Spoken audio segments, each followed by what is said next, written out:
Hi hello మిత్రులారా, ఎలా ఉన్నారు? నేను మీ సుబ్బు. ఏది ఏమైనప్పటికీ మన మైవి3 కంపెనీ నిత్యం ఉంటుందనే సత్సంకల్పంతో మనం ఎన్నాళ్ళగో ఎదురు చూస్తున్న మన ఎండి గారు ఈరోజు మనకి ఒక ఆడియో మెసేజ్, అదేవిధంగా మధ్యాహ్నం ఒక వీడియో మెసేజ్ కూడా ఇస్తానని చెప్పి ఉన్నారు. అందరికీ కూడా సంతోషం. మిత్రులారా, మన యొక్క బిజినెస్ అనేది ప్రజెంట్ అయితే తమిళనాడులో రన్ అవుతుంది, కానీ మన ఆంధ్రప్రదేశ్లో అక్కడక్కడ కొన్ని చోట్ల బాగానే రన్ అవుతుంది, కొన్ని చోట్ల అయితే వీక్గా ఉన్న విషయం మీ అందరికీ తెలిసిందే.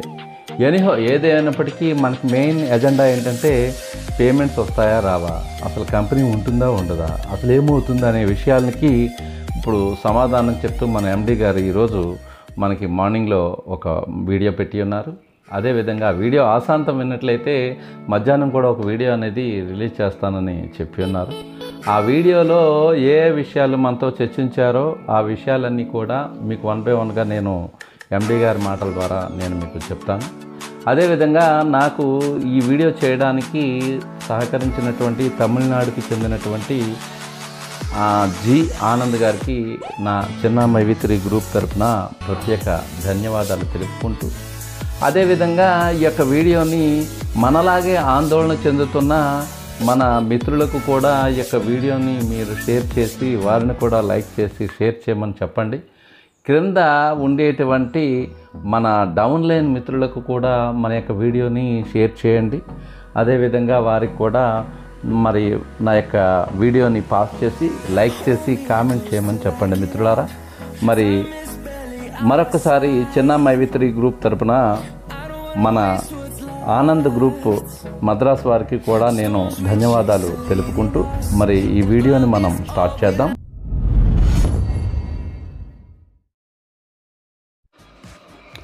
మైవి3 కుటుంబ సభ్యులకు నమస్కారం. ఈ జూలై 1వ తారీఖు నాటికి మన కంపెనీలో 4వ సంవత్సరంలోకి మనం అడుగు పెట్టవలసి ఉంది.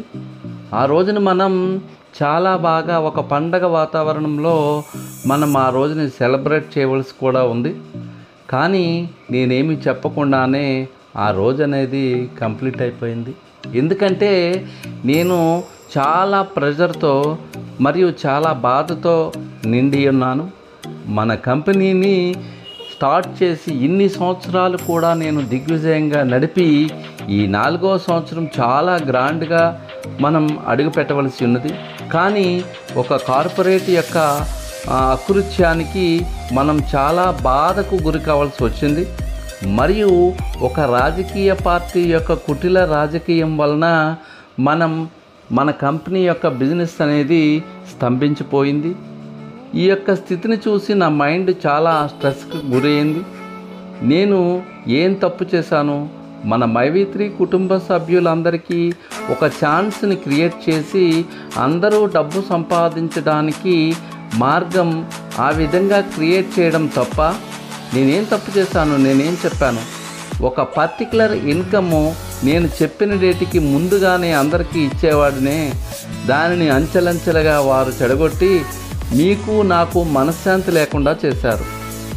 ఒక పక్షి యొక్క రెక్కలను పట్టుకుని వాటి యొక్క ఈకలను ఒక్కొక్కటిగా తీసివేస్తే ఆ పక్షి పైకి ఎలా ఎగరలేదో అదేవిధంగా మన బిజినెస్లో కూడా ఈ కార్పొరేట్ వారు, ఈ కుటిల రాజకీయ నాయకులు ఒక్కొక్క స్టెప్పులో ఒక్కొక్క ప్రాబ్లాన్ని మనపై సృష్టించి మరియు మన బిజినెస్పై కూడా దాన్ని మోపి మనల్ని బిజినెస్ చేయనివ్వకుండా ఎన్నో రకాలైనటువంటి ఆటంకాలను సృష్టిస్తున్నారు.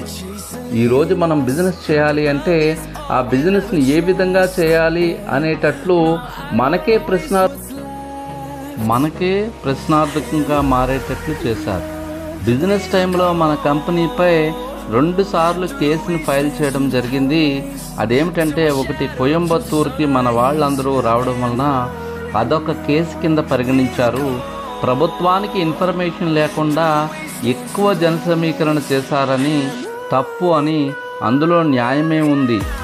రెండో విషయానికి వస్తే, రెండో కేసు ఏమిటంటే, నా మీద మన కంపెనీ మీద చాలామంది 15,000 కోట్లు 20,000 కోట్లు వాళ్ళకి ఇష్టం వచ్చినట్టు యూట్యూబ్లో మన కంపెనీ మీద బురద జల్లడం వల్ల నేను మరికొంతమంది కంప్లైంట్ ఇవ్వడానికి పోలీస్ స్టేషన్కి వెళ్ళడం వల్ల పోలీసు వారు పర్మిషన్ లేకుండా ఇంతమంది ఎందుకు వచ్చారని దాని మీద కూడా వారు కేసు వేశారు. ఈ 2 కేసుల్లో కూడా న్యాయం ఉంది. ఒక కేసు విషయంలో బెయిల్ అనేది ఇవ్వడం జరిగింది, ఇంకొక కేసు విషయంలో యాంటీసెప్టిక్ బెయిల్ ద్వారా దాన్ని కూడా తీసుకోవడం జరిగింది. ఈ 2 కేసుల్లో మాత్రమే మనకు సంబంధం అనేది ఉంది.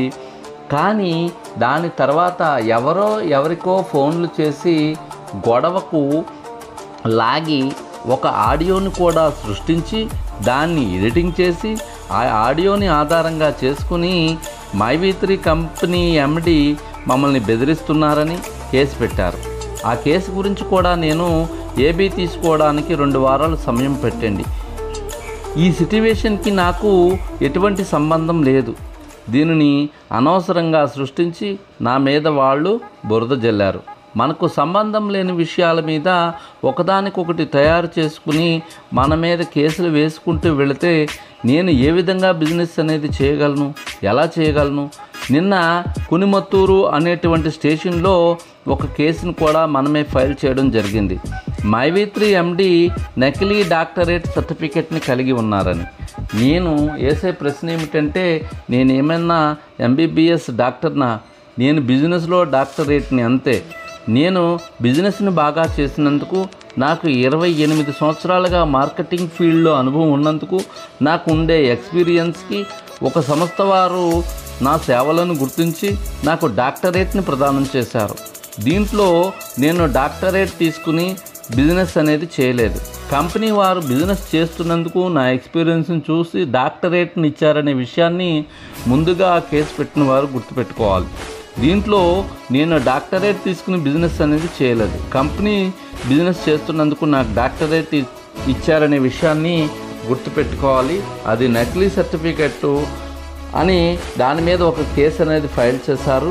అది నకిలీదా కాదా అనే విషయాన్ని కేసు పెట్టిన వారు చేస్తున్నటువంటి నాకు ఆ డాక్టరేట్ ప్రదానం చేసిన ఆ సంస్థ వారిని అడగాలి విషయం.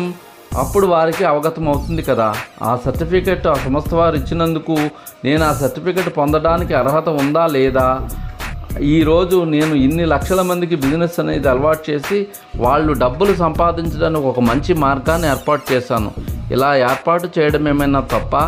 దాని మీద కూడా కేసు పెడితే దాని గురించి కూడా నేను మరలా కేసుల చుట్టూ తిరగాల? యూట్యూబ్లో లక్షలాది మంది లక్షల రకాలుగా పెడుతున్నారు. యూట్యూబ్లో నన్ను కూడా లాగుతున్నారు. వారు పెట్టే యూట్యూబ్ల విషయాలకి నాకు ఎలాంటి సంబంధం లేదు. నేను అనవసరంగా ఆ గొడవల్లోకి నన్ను అనవసరంగా లాగుతున్నారు. ఇన్ని వివాదాలు అయినటువంటి ఇన్ని చిక్కుల్లో ఉన్న నేను వ్యాపారాన్ని ఎలా చేయగలను? ఏబిల చుట్టూ తిరగాల? వ్యాపారాన్ని చేసుకోవాలా?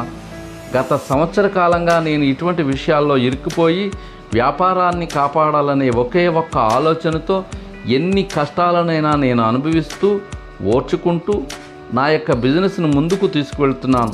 ఎలక్షన్ అయిపోయిన తర్వాత మన బిజినెస్ని ఆరంభిద్దామనే తరుణంలో నన్ను ఊపిరి ఆడనివ్వకుండా, నా యొక్క కార్యకలాపాలను నన్ను చేసుకోనివ్వకుండా ఒకదాని తర్వాత ఒకటి ఇలా కేసులు వేసుకుంటూ వెళితే నేను బిజినెస్ని ఎలా చేయగలను?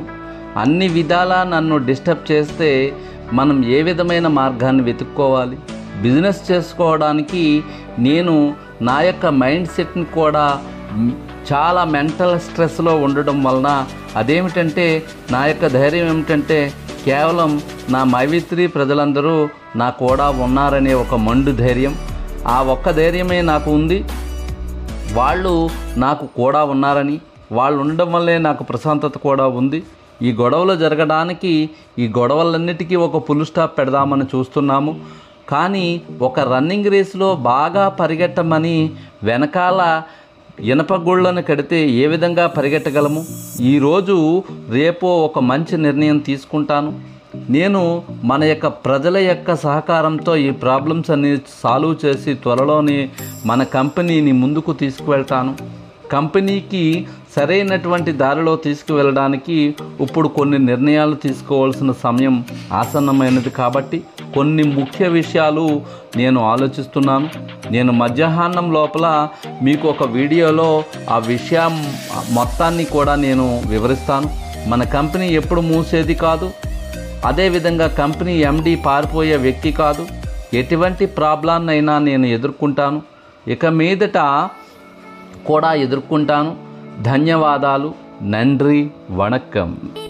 మిత్రులారా, మరి ఎండి గారు చెప్పినటువంటి మాటల్ని మీరు విన్నందుకు, అదేవిధంగా ఎండి గారు చెప్పేటువంటి రెండవ వీడియోలో కూడా ఆ యొక్క వీడియోను కూడా మీకు తెలుగులో అనువాదం చేసి త్వరలోనే వినిపిస్తాను. మరి నా యొక్క వీడియోని మీ యొక్క డౌన్లైన్లో ఉండేటువంటి మిత్రులకు కూడా పంపించి, అదేవిధంగా వారిని కూడా అధైర్యపడకుండా ధైర్యంగా ఉండాలని కోరుకుంటూ, మీరు కూడా ధైర్యంగా ఉండండి. కంపెనీ మరలా తిరిగి మనుగడలోకి వస్తుంది, మన పేమెంట్స్ మనకు వస్తాయనే దృఢ సంకల్పంతో మీరు ఉండండి. మీ క్రింద మీ డౌన్లైన్ వారిని కూడా అప్రమత్తత చేయండి. ధన్యవాదాలు మిత్రులారా. Thank you one and all.